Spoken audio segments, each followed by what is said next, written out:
Hey guys, so gawin natin yung weekly horoscope ngayon. Para sa may mga sun, moon, at rising na Virgo, ang date will be for May 18 to 24. So kung bago ka, subscribe, like, and share.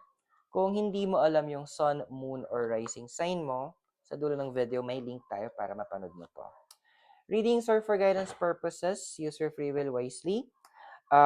Private readings po and spell works, message mo lang ako. Friday hanggang Sunday, nasa Oh My Gulay po tayo sa Session Road for face-to-face reading.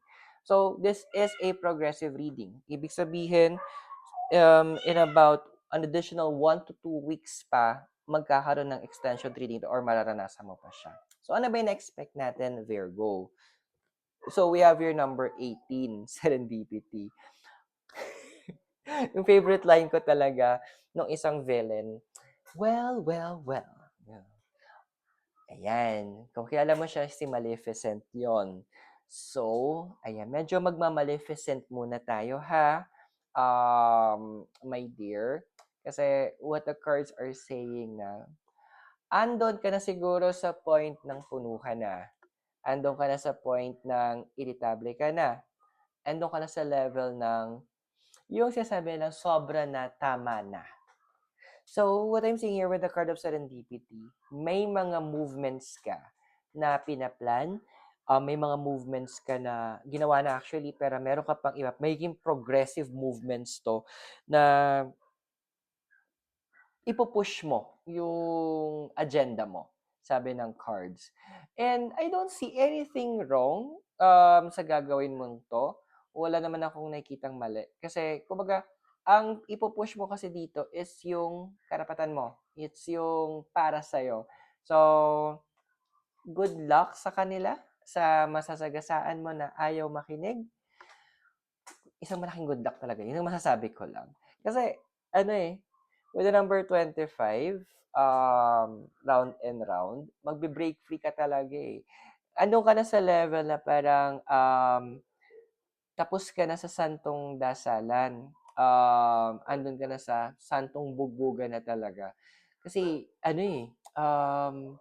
for the pikon ka na rin talaga eh.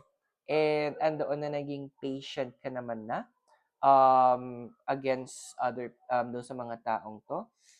Andoon na pinilit mong maging maayos sa kanila. Pero, sabihin na lang natin, may mga tao talaga na saksakan ng kapal ng pes. Ayun. Na hindi natin mawari kung saan nila hinuhugot yung kanilang kakapalan ng muka. So, ako, sabihin ko na lang, go for gold na to. Kasi ang tagal na itong mga to eh. Kumbaga, the promises that was supposed to be given, nga, yun yung nakikita mo dito, parang walang nangyari. So, sasabi ko dito, do what you need to do. Pero, just be sure na, andun ka pa rin within boundaries ka, ha? Alam mo yung tipong, eto nakakairita lang sa kanila.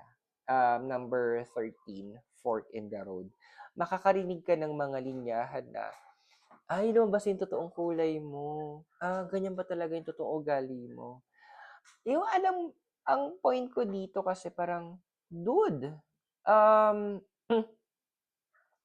hindi ba nila naisip na kaya ka nagkaganon is because it is a reaction from you? It is something na kumbaga, trigger, sila yung nag-trigger, tapos mag-iinarte sila ng ganon? Ay, no. Walang gano'n, my dear. Andito na sinasabi ng cards na they need to know their place as well. They need to know kung ano yung, kumbaga, yung value mo eh. And kailangan nilang, wag sila magpa-victim because at the first place, ikaw yung totoong naging victim. Kaya deserve nila yung mga darating sa kanila na gagawin mo yung totoo. Sa totoo lang. Although, with your next card, number 19, flexibility, medyo andoon yung point na pinipilit mo pa din na maging makatao. Pinipilit mo pa din na maging maayos yung pakikitungo mo. Pero siguro ganun talaga na may mga tao na hindi natin mawari kung nasaan ba yung kanilang utak. Hindi natin mawari kung ano ba talaga yung paano ba tumakbo yung kanilang isipan. Kasi, sorry sa term nakakabobo sila, to be honest. Ang sakit nila sa ulo, ang sakit nila sa bangs. Yun ang masasabi ko dito. Parang, alam mo yung, hindi ko mag-gets Parang yung pinilit mong maging makatao, pinilit mong umintindi, tapos nung kiniklaim mo yung para sa'yo, sila pa, ang daming yung OPM, oh promise me. Kaya go, Maleficent mode na talaga. Kasi ano na, para sa akin sobra na to. It's too much. Now, ito medyo tricky tong part na to. Number 14, truth be told. Okay, sabi ng cards dito, yes, you will like to expose sila. Gusto mong ilabas, isabihin yung totoo. Gusto mong isiwalat kung ano ba talaga yung mga nangyayari. There is no problem in doing that. Pero be careful kasi hindi ako lawyer at hindi rin ako bihasa sa batas, pero um, meron yung may mga, if it's written, plagiarism. So, be careful sa mga terms na gagamitin mo at sa pamamaraan. Kasi, again, kailangan bantayan din natin yung actions natin for your own legal protection din. Andun, siguro, kung maganda neto, kung kakailanganin, maybe seek legal advice para matulungan ka kung kinakailangan na rin. Now, of course, andoon number 52, mending. Since may mga sasagasaan ka, may masasaktan talaga. Of course, that's a given. Now, ito yung paalala sa'yo ng cards. Kailangan maging strong ka din kasi may mga paawa. Besides doon sa igagaslight ka na sasabihin na ganyan pala yung totoo mong kulay, ganyan yung bla bla bla. May part dito na sasabihin sa'yo na hindi ka ba naaawa, ganyan. May mga linyahan ng ganyan. My dear, be firm ha. Andoon na kapag ginawa mo to, be sure, yung magmamaleficent ka, be sure papanindigan mo. Kasi ang iiwasan naman natin dito is magkakaroon sila ng thinking, ay, konting kembot lang pala kay Virgo, pwede na bibigay din siya. Konting inerte lang pala, malambot naman yung puso. No, my dear, this will not be a time para magkaroon ka ng ganong level ng openness para i-manipulate ka nila ulit. Laban mo to, te.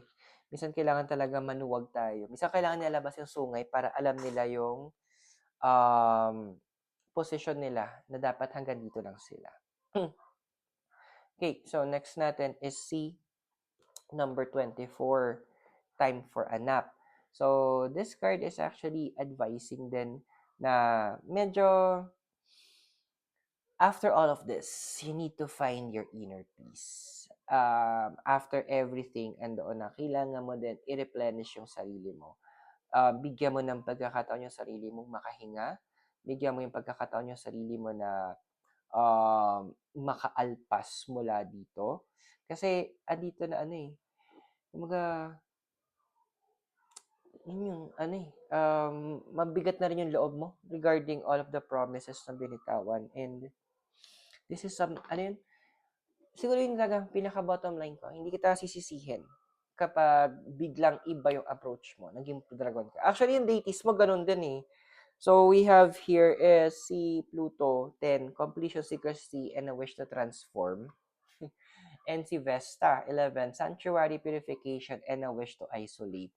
So, andito yung point na kapag, kumbaga sa chess, kapag pinosession mo na to attack, yung gagawin mo para i-checkmate mo, andoon na, huwag kang i-isolate mo din. Don't let them feel na parang natatalo ka, andoon or affected ka.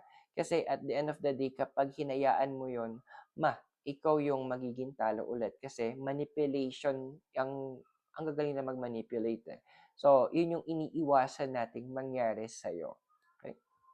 So, I hope nakatulong yung readings. Those are for guidance purposes. Use your free will wisely. And kung bago ka, subscribe, like, and share. Private readings po, spell works, you can message me. And Friday hanggang Sunday, nasa Oh My Gulay po tayo in Session Road for face-to-face reading. Virgo, maraming salamat. God bless. Namaste. Hare Krishna and blessed be. And hope to see you soon. From Baguio City, have a great day. Goodbye for now.